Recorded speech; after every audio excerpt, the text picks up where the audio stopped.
Halo teman-teman, selamat siang. Jumpa lagi dengan saya di channel Arjuna Gosong.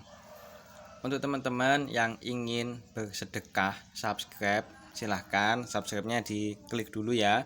Di sebelah itu warnanya merah, itu gratis. Gratis tis. Jadi YouTuber itu teman-teman ya, bikin konten itu tuh sama halnya kayak orang ngamen terus dikasih receh gitu loh. Cuma sih ngamennya kayak digital gitu kalau YouTuber, ya kan.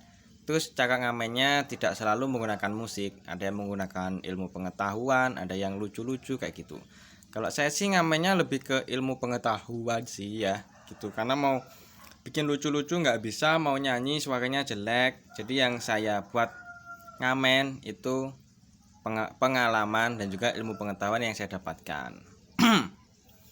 Oke teman-teman, to the point aja. Jadi di grup-grup ya, di grup Facebook, di grup terutama di grup ikan lele itu tuh banyak sekali, yang nggak banyak sih ya, tetap ada gitu loh, orang yang ingin tahu atau gimana sih, apakah dedak padi atau bekatul atau apalah namanya ya, dedek lah pokoknya ya, hasil gilingan, bukan sekam loh ya, tapi yang biasanya buat pakan ayam atau bebek itu loh.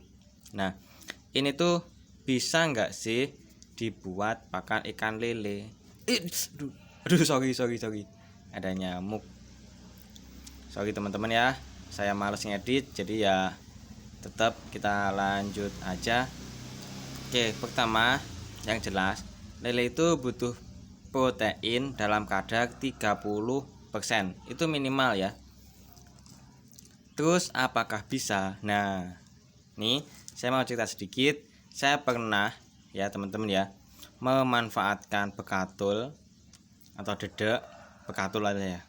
Nah, buat pakan ikan lele.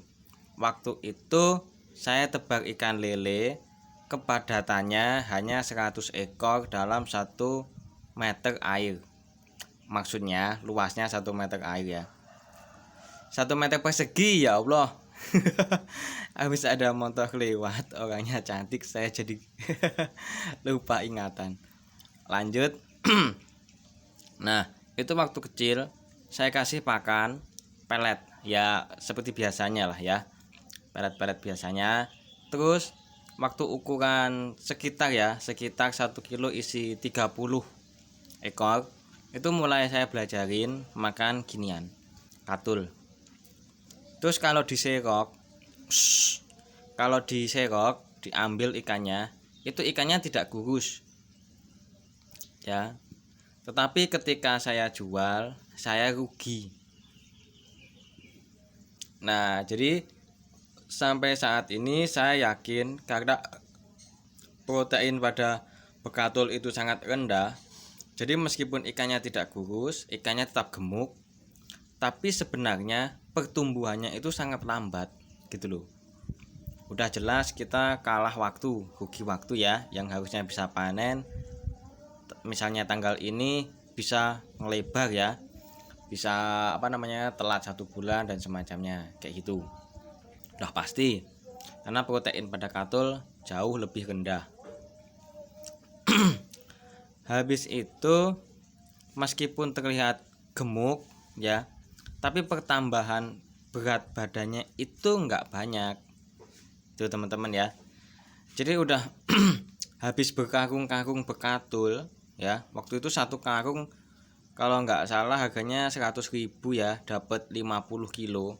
Jadi waktu itu harga bekatul cuma 2.000, 100.000 dapat 50 kilo lebih ya, sama bonusnya gitu.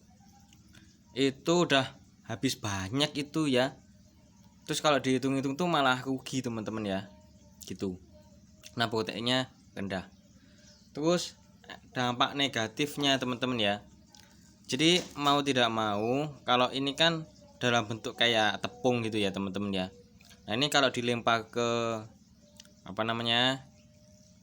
ke air ya, ikan tuh berebutan kan. Nah sebagian tuh ada yang larut ke air.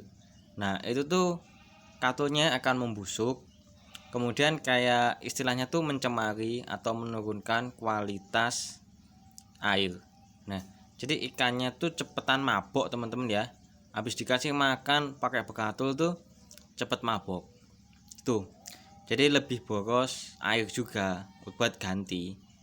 Terus di dasar kolam tuh banyak banget kayak bekatul yang kasar. Nah, kemungkinan besar itu sekam yang hancur teman-teman ya. Jadi susah dicerna. Bahkan sekam itu saking susah dicernanya, sekam yang udah dicampur sama tanah itu kan tempatnya bakteri ya, bakteri pengurai dan semacamnya, itu tuh masih lama gitu loh hancurnya gitu. Apalagi cuma lambung ikan lele. Nah jadinya saya harus boros air karena ya gimana ikannya cepet mabok gitu loh. Terus airnya cepet sekali merah. Nah pernah juga ini saya fermentasi ya 3 hari itu pernah. Kalau di fermentasi itu enggak terlalu bikin cepet mabuk ikannya ya teman-teman ya. Cuma ya itu tadi sama aja sih kayak lebih boros pakan gitu loh teman-teman. Jadi saya sampai saat ini balik lagi ke pelet. Nah untuk peletnya supaya lebih hemat itu ditambah dengan air keran teman-teman ya. Pakai air keran supaya lebih lunak, lebih mudah dicerna. Udah pasti itu ya. Terus kesehatan ikan juga lebih terjaga. Dan selain itu kolam saya kasih Wolvia ya. Jadi untuk teman-teman yang ingin tahu Wolvia itu kayak itu ya, hijau-hijau itu loh teman-teman ya. Nah ini kolam yang di depan rumah, jadi tebarnya nggak banyak-banyak karena di depan rumah teman-teman ya, jadi dikit aja supaya nggak ada bau. Nah balik lagi ke katul, jadi katul ini ya terserah teman-teman sih ya mau gimana. Kalau saya sih nggak recommended deh kalau pakai katul. Ya udahlah gitu aja teman-teman ya. Itu sharingnya dari saya. Kalau ada salah kata mohon maaf, kalau ada manfaatnya ya semoga aja deh. Subscribe ya teman-teman ya. Dadah.